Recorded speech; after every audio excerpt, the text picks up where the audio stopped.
So the process, what we do, a lot of people will phone, and once I've qualified them, I'm at their house. 9 times out of 10, no one has a spec or a plan. So what I do is I walk through with the homeowners and get the verbal desired layout and spec, and I give them a loosey-goosey ballpark.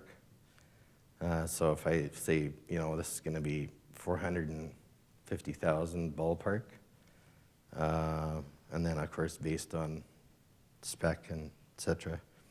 And then we educate them on the importance of having drawings and specs.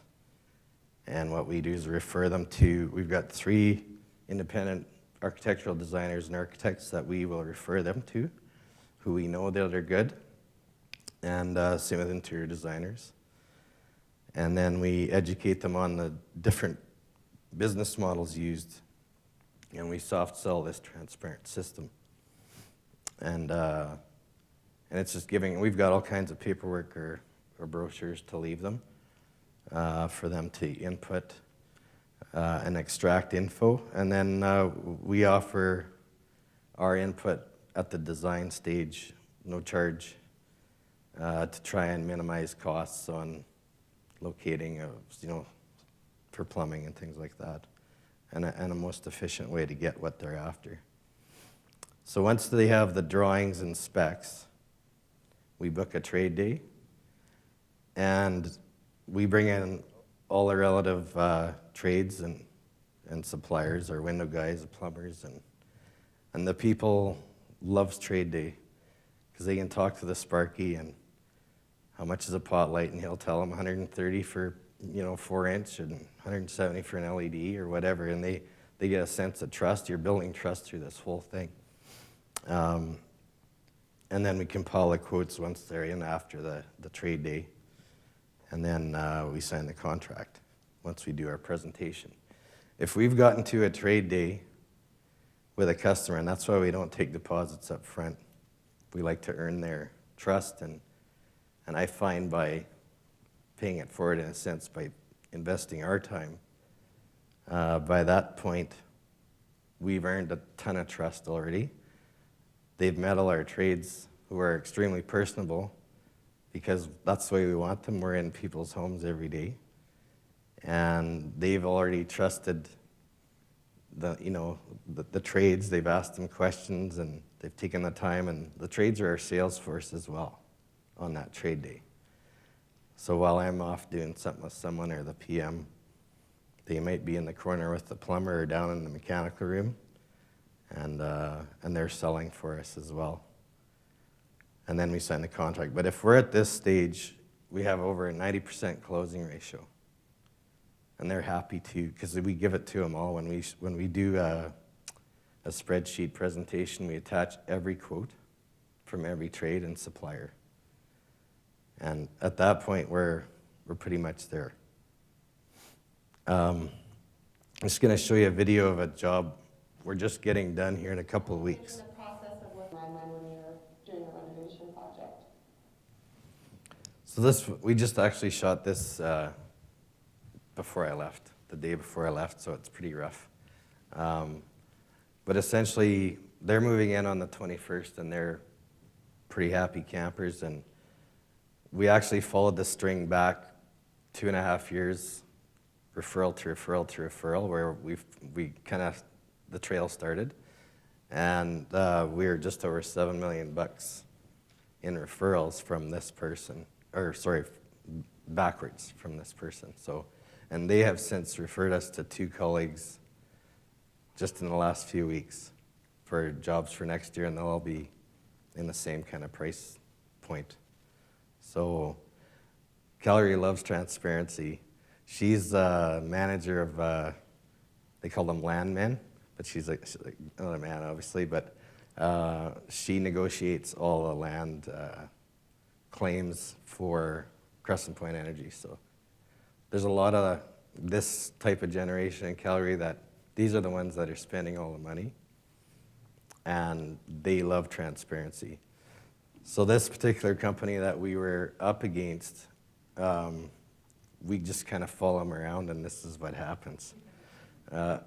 and I'm not saying that any particular system is wrong, but the system, he's a member of the Remodelers Advantage, I think it's called, where they're really pushing this 40 to 60% margin business, and it just isn't flying in Calgary. As you can see, on this job here, we were 300 grand less, and we're still making money at the end of the day. But this fellow's got a lot of overhead and things like that, so his volume is tanking, and it's really a struggle. So the transparency thing is huge, and that really drives our referrals. And by having the system of a trade day and providing quotes, even when they do extras and change orders, they know ahead of time what it is and they sign off on it. They've got their spreadsheet, which they see every couple of weeks. So there aren't really many objections to come up with this system. So when you're done with a job, the odds of getting a referral out of them are really high. And over 70% of our work is via referral. Our gross volume is 70% plus is from referral. So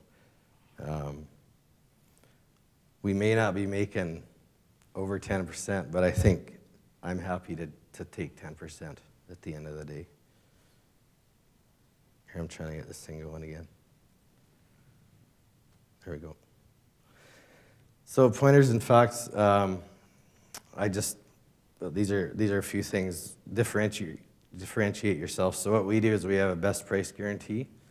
We'll match and better by 10%, and what that does is it gives us the opportunity to review a competitor's quote who's on a fixed price system. And I'm sure you guys have all seen it before, where there's the old bait and switch, and somebody comes in cheaper than you, and you're scratching your head, I don't know how they do it. But this gives you the opportunity to sit down with the homeowner and go through their spec. Because in most cases, they have no idea that they're getting a builder grade product, for example, on their fixtures or whatever. So when you start going through that and explaining it to them, and they say, can we price this out based on this spec? And that's when you come in and you blow them out of the water. And then you go back to the drawing board and give them the spec they want. By then you've got their trust and you're pretty much going to get the job. So even though, like these folks here, that Shelley that you just saw, we did the same thing, and we repriced the job with the new spec, and we came in at $860. We're going to finish the job around $850. So it was more than our initial 800 apples to apples budget, but it worked out fine. So anyway, we're always looking to improve. I come here and pick ideas from all the speakers and all you guys. We have an aggressive marketing team, and we're starting a new performance-based compensation program online. So currently we're spending $2,000 a month with Google AdWords, and the rep is essentially making 60% on that money. And he just sticks it up there, and we have 10 key phrases, and it just sits there and does its thing. Sure, we're on the first page all the time, but that's not in the organic. That's just in the pay-per-click. So what this new team is going to do is they'll take that, whatever it is, $800 that actually they have to pay to Google. And what we've come up with is we're going to start a performance-based campaign where when they give us a qualified lead that we sign up, they're going to get compensated 0.5% of that job value. So they're constantly wanting to get us more work. The more work they get, they're making money and we're making more money.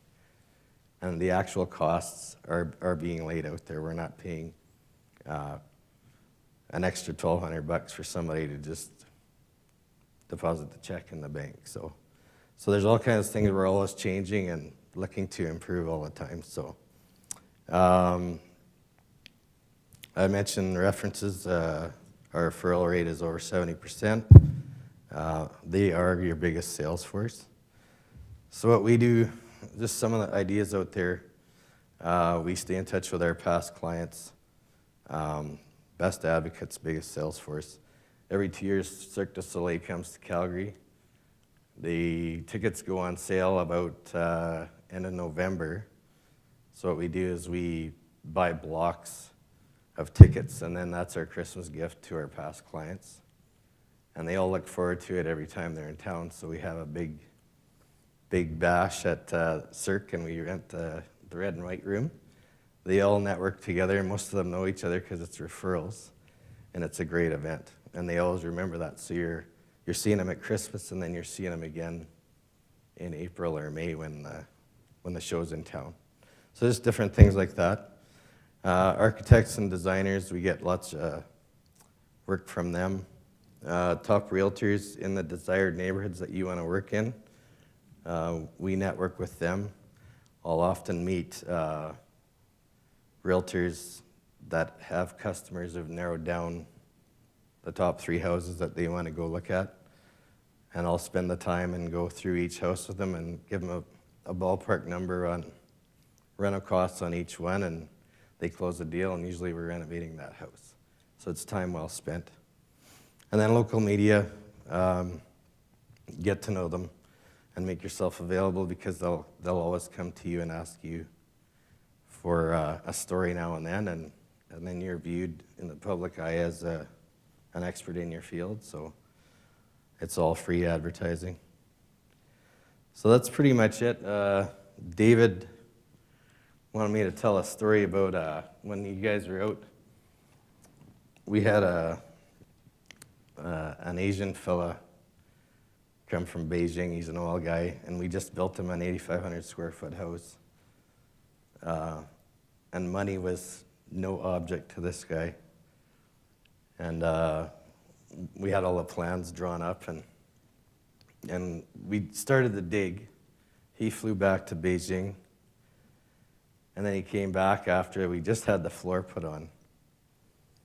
And he's a feng shui guy, and he's going like this. So he's standing in the front foyer where the door's gonna be, and he's going like this, and I'm like, what the heck's he doing? And he's walking around and comes back, and he's going like this, and I come back, and he's like, fucking Ed, that fucking guy. So I'm like, what's wrong? What's wrong? And he's, look at this fucking door here. And he could see the neighbor's garage door across the way. So he's like, rip it up. I want it moved 10 degrees this way. So I don't look, so it was a feng shui thing. I'm like, John, that's like 80 grand, at least. And how long? I don't care. Fucking Ed, 10 degrees. So I'm like, John, there's got to be another way. And he says, let me call my feng shui guy. So they have these feng shui guys that, they're like the gurus or whatever. And so the next day, I didn't sleep all night. This was the next day we had to meet this guy. And the feng shui dude that comes over, and John's like this in the door, and the guy's looking around, and no problem, you plant a tree there. All good. So that was it. So, but it was just crazy, this guy was ready to spend any amount of money for his feng shui. But that was my first feng shui house. And he turned out to be an amazing client. And he gave me a big fat bonus, which he didn't have to do at the end. And he said, I have 11 friends moving from Beijing over the next 5 years, and you're going to build their house. So it was an awesome experience. So anyway, so I'll be kicking around, guys. If you got any questions, I'd be happy to answer them. But thanks a lot for your attention and being here. Thanks, guys.